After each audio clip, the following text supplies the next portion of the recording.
सियासत में हलचल रहेगी और अगले महीने सवा महीने में हलचल बहुत ज़्यादा बढ़ेगी। क्या होने वाला है वो मैं भी यही कह रहा हूँ, होने वाला है।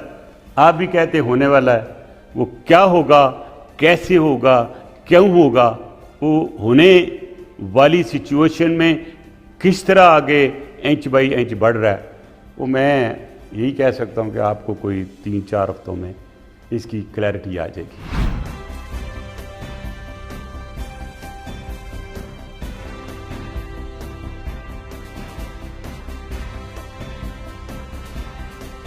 मियां नवाज शरीफ साहब के आने का मेरी हम्बल असेसमेंट है कि वो फरवरी से पहले नहीं आएंगे। आप मुझे कहेंगे कि वो फरवरी से क्यों होगा? इसलिए कि 4 तारीख को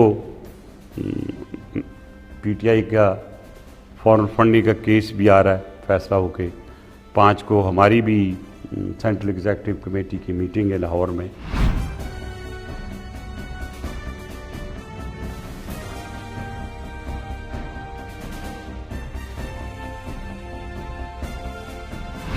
और जो हालात वाक़यात और कुछ महफी चीज़ें होती हैं जिसे लैटेंट या हिडन होती हैं, वो सारी यही इंडिकेट कर रही हैं कि कुछ होने वाला है।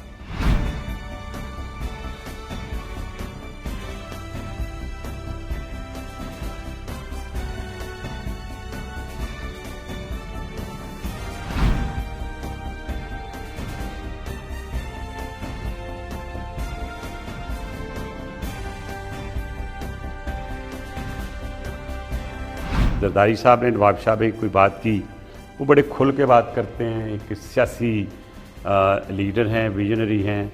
वो जो कहते हैं बड़ा तोल नाप के कहते हैं, उसकी फिर क्या स्ट्रिंग्स मूव होनी है, कहाँ कहाँ होनी है, वो भी उन्हें पता है।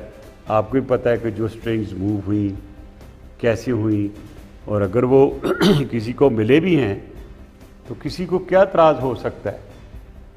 क्या हुकूमत एतराज़ कर सकती है कि आप फलां को ना मिलें?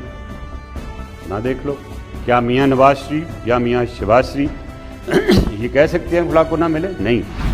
मैं पाकिस्तान पीपल्स पार्टी को भी, MQM की जो क़यादत है उसको भी कि लड़ाई ना करें, आपको लड़ाया जाएगा और लड़ा के कोई तीसरी पार्टी फ़ायदा उठाएगी। तो लिहाजा लड़ाई की ऑप्शन को भूल जाए, दोस्ती की ऑप्शन को अपनाएं।